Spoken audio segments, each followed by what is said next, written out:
محسن bag senior صحافی اور تجزیہ کار ہمارے ساتھ موجود ہیں۔ محسن بیگ صاحب، بہت شکریہ آپ کے وقت کا۔ D G I S P R کی کل کی پریس کانفرنس کے بعد پاکستان تحریک انصاف خاموش دکھائی دے رہی ہے، کیا سمجھتے ہیں کل کی پریس کانفرنس کو آپ کس طرح سے دیکھ رہے ہیں؟ اور چیف آف ڈیفنس فورس متعین ہونے کے بعد اب آپ کیا سمجھتے ہیں کہ کیا ماحول بنتا ہوا آپ کو دکھائی دے رہا ہے؟ کیونکہ فوج کا ایک نیریٹو ہمیشہ سے رہا ہے کہ ہمارا سیاست سے کوئی تعلق نہیں ہے، لیکن کل کی پریس کانفرنس ایک سیاسی شخصیت کے گرد رہی، تو کیا سمجھتے ہیں؟ آپ کو کیا لگتا ہے، آپ کی کیا رائے ہے اس سارے معاملے پر؟ بہت شکریہ جی۔ بیسیکلی میری رائے تو بڑی سمپل سی ہے، اس کے لیے گورنمنٹ اور گورنمنٹ کے سپوکس پرسن کافی تھے، لیکن شاید اتنا جو ہے ان کو پرووک کر دیا گیا کہ وہ خود آ گئے میڈیا کے سامنے، اور انہوں نے جو گفتگو کی وہ آپ کے سامنے ہے۔ ایکچولی جو ریاستی ادارے ہیں ان کا جو کنڈکٹ رہا، وہ نیچرلی جو ہم نے وار دیکھی انڈیا کے ساتھ، اس کے بعد شاید انہوں نے یہ سمجھا کہ ہمیں ری اسٹرکچر اپنے فریم ورک کو، اپنی ورکنگ کو کرنا چاہیے، اسی لیے ان کو ضرورت پڑی یہ نیا سیکریٹریٹ اور عہدہ بنانے کے لیے۔ تو ویل انف، اگر وہ سمجھتے ہیں کہ ان کی ورکنگ میں بہتری آ سکتی اس طریقے سے، تو نیچرلی پورے ملک نے یہ امینڈمنٹ کر کے ان کو وہ دے دیا۔ جہاں تک بات ہے کہ وہ جو جس شخص کے بارے میں ان کی زیادہ گفتگو رہی،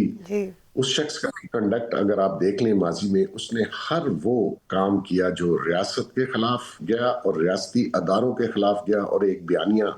مسلسل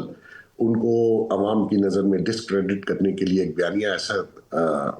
مرتب کیا گیا جس کو بار بار دہرایا جا رہا ہے۔ تو یہ کسی بھی ملک کے لیے، کوئی بھی دنیا کا ملک ہو، اس کی عوام کو اس کی ریاست کے اداروں کے خلاف آپ جب پرووک کریں گے تو وہاں سے ری ایکشن آئے گا۔ یہ وہی شخص ہے جن کے کندھے پہ بیٹھ کے اس نے گورنمنٹ بھی کی، اور پھر یہ کہنے کے اوپر اتر آیا کہ جی میرا ساتھ دیں، نیوٹرل نہ رہے، اور جو گفتگو وہ کرتا رہا وہ سب کے سامنے اس کو ریپیٹ کرنے کی ضرورت نہیں ہے، لیکن اس کا جو ری ایکشن ہے وہ شاید ادارے کی طرف سے بھی آئے تو گورنمنٹ کی طرف سے بھی آئے گا۔ بیگ صاحب سر، گزارش یہ ہے کہ آپ اس شخص کو بھی بہت قریب سے جانتے ہیں، حکومتی حلقوں میں بھی بہت پہنچ رکھتے ہیں، اور پھر اسٹیبلشمنٹ کے بھی بڑے قریب سمجھے جاتے ہیں۔ اگر یہ کہا جائے کہ اسلام آباد میں بیٹھے جو واقعی چند صحافی ایسے ہیں جو اتنے باخبر ہوتے ہیں، جن کے پاس اندر کی خبر ہوتی ہے، تو آپ کا شمار ان میں سے ہوتا ہے۔ یہ فرمائیے گا کہ اس سارے سینیریو کو محسن بیگ بطور ایک تجزیہ کار کے کس طرح سے دیکھتے ہیں؟ کیا جیسے آپ نے خود فرمایا کہ ادارے کے لوگوں کو اس طرح سے نہیں کرنا چاہیے تھا، لیکن پھر آپ نے خود ہی کہا کہ انہوں نے پرووک ہی اتنا کر دیا تھا، تو ابھی جو یہ اطلاعات ہے کہ ای سی ایل میں بھی سارے نام شامل ہو گئے، تو آپ کیا یہ نہیں سمجھتے کہ زیرو ٹالرنس پہ اب حقیقی طور پہ عمل ہوتا نظر آ رہا ہے؟ بیسیکلی ایسا ہے جی کہ آپ کو ایک لمٹ دی جاتی ہے اور ریڈ لائن کھینچی جاتی ہے کہ آپ نے وہ کراس نہیں کرنی۔ اس شخص نے 9 مئی کیا، 9 مئی سے پہلے جو اس نے پوری عوام میں جا کے ان کو ان اداروں کے بارے میں جو گفتگو کی، ان کو متنفر کرنے کی ایک بھرپور سازش کی، سکولوں میں گیا، کالجوں میں گیا، ینگ بچوں کو اس نے ان کے خلاف کرنے کی کوشش کی، جلسوں میں، تقریروں میں، تو اس کو وہ لیوریج ملتی رہی۔ پھر جب 9 مئی ہوا تو وہ دیکھیے وہ بہت ہی ایک ڈینجرس عمل تھا، وہ کسی صورت بھی ادھر ادھر جا سکتا تھا۔ اگر فرض کر لیں جو اس نے پلان کیا، اس کی پارٹی نے 9 مئی پلان کیا، انسٹالیشنز سب کو کہا کہ آپ نے ادھر ادھر پہنچنا ہے، وہ پری پلان تھا، تو وہ لوگ وہاں، آپ نے آڈیو ویڈیو دیکھی ہوگی ان کے لیڈران کی جو کہہ رہے تھے اپنے اپنی ٹارگٹ جگہ پہ پہنچو، پھر شہداء کے ساتھ جو کیا، یہ ساری چیزیں یہ کرمینل ایکٹ ہے کسی بھی ریاست اور ریاستی اداروں کے خلاف۔ اسی ریاست میں آپ نے پورے 4 سال پرائم منسٹری کی ہے، جس کے خلاف آپ آئی ایم ایف کو لیٹر بھی لکھ رہے ہیں اور پوری انٹرنیشنل کمیونٹی کو اس کے خلاف آپ نے کر دیا۔ تو ایسی صورت میں ای سی ایل یا سزا تھوڑی میرے خیال میں کم ہے۔ ایسے شخص کو تو سپیئر نہیں کرنا چاہیے جو آپ کی ریاست کے وجود کے خلاف ہو اور ریاستی اداروں کو ایک سازش کے تحت، انٹرنیشنل سازش ہے، میں بہت عرصے سے کہہ رہا ہوں، یہ آپ کو ثابت ہوگا کہ آپ اپنی ہی ملک کی عوام کو اپنے ریاست کے اداروں کے خلاف کر دیں، اس سے بڑا جرم کیا ہو سکتا ہے؟ آپ نے دیکھ لیا۔ اچھا سر، سہیل افریدی صاحب نے، پی ٹی آئی نے جو جلسہ اناؤنس کر رکھا ہے پشاور میں، آپ کیا سمجھتے ہیں کہ وہ اپنے قائد کے اور آپ کے پرانے دوست کے جو دیا ہوا ٹارگٹ ہے اس پہ پورے اتریں گے، یا کہ وہ بھی اب موجودہ حالات میں شاید اس طرح سے شو آف نہ کر سکیں؟ دیکھیں، جلسہ کرنا تو ان کا حق ہے، یہ الیکٹڈ گورنمنٹ ہے، ان کو ووٹ ملے ہیں، انہی کے لوگوں نے دیے ہیں، وہ جلسے ایک کرنے کی بجائے 10 کر لیں، کوئی فرق نہیں پڑتا۔ فیڈرل گورنمنٹ یا اداروں کو اس کے اوپر کوئی اعتراض نہیں کرنا چاہیے،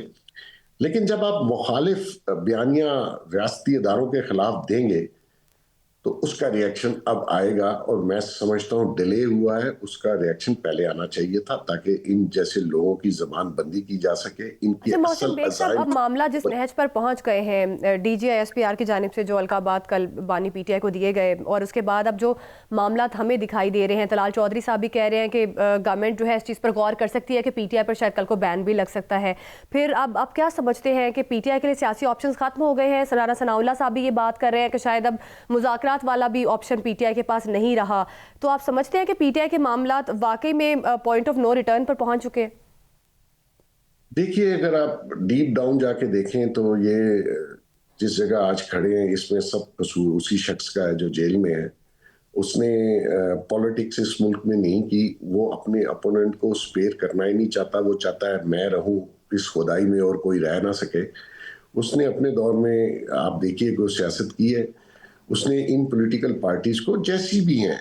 مطلب یہ آپ امپورٹ تو نہیں کر سکتے، پولیٹیکل پارٹیز یہی ہیں نا جن کے ساتھ آپ پارلیمان میں بیٹھے ہیں، اور جن کے ساتھ جس پارلیمنٹ کے آپ 3.25 سال اسی وجہ سے پرائم منسٹر بھی رہے، وہ ان کو اچھوت سمجھتا ہے، وہ سمجھتا ہے صرف میں مہاتما ہوں، باقی سب دنیا اچھوت ہے، وہ سیلف سینٹرڈ آدمی ہے، وہ کسی اور کو انسان سمجھتا ہی نہیں ہے۔ تو ایسی صورت میں پابندی، میں تو خیر کسی پولیٹیکل پارٹی کے حق میں نہیں ہے کہ اس پہ پابندیاں لگائی جائیں، لیکن یہ شخص،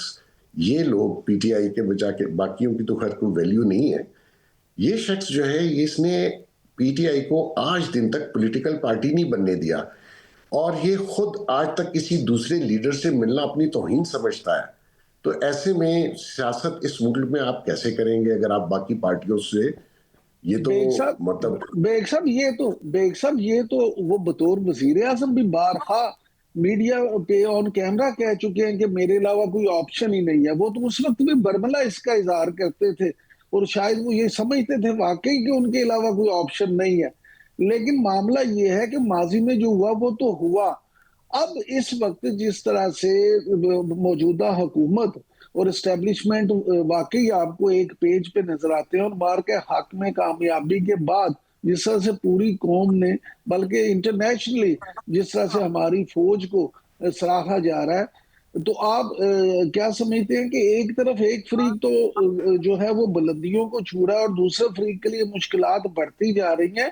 تو ایسے میں کیا آپ یہ سمجھتے ہیں کہ پی ٹی آئی میں کوئی اس طرح کے وائز لوگ ہیں، سیاسی اپروچ والے، کہ جو صورتحال کو سنبھال سکیں؟ دیکھیں، یہ ون مین شو ہے، یہ پولیٹیکل پارٹی نہیں ہے، یہ جو وہ کہتا ہے وہی ہوتا ہے۔ باقی جتنے لوگ آپ کہہ رہے ہیں وہ صرف میسنجرز ہیں، ان کی اپنی ذاتی ویلیو زیرو ہے، وہ کراس دی ٹیبل بیٹھ کے کسی سے نہ نیگوشیٹ کر سکتے ہیں نہ بات کر سکتے ہیں۔ آپ ان کے جتنے لیڈر ہیں آج کل آپ کو ٹی وی پہ نظر آتے ہیں، وہ سوائے ان کی میسنجر کے علاوہ کوئی ویلیو نہیں ہے۔ تو وہ ایک ایسا اپنے آپ کو انداتا سمجھتا ہے جو جیل میں بیٹھا ہے، وہ ان کو کوئی ویلیو دیتا ہے؟ ان کی کیا ضرورت ہے کہ اس کے سامنے بات بھی کر لیں، اپنی رائے کا اظہار کر لیں؟ ابھی یہ جو این ڈی یو جنہوں نے اٹینڈ کیا کورس، ان کو اس نے کہا میر جاؤ، وہ سینیٹر بھی ہیں، وہ ایم این اے بھی ہیں، کوئی ریاکشن آیا وہاں سے؟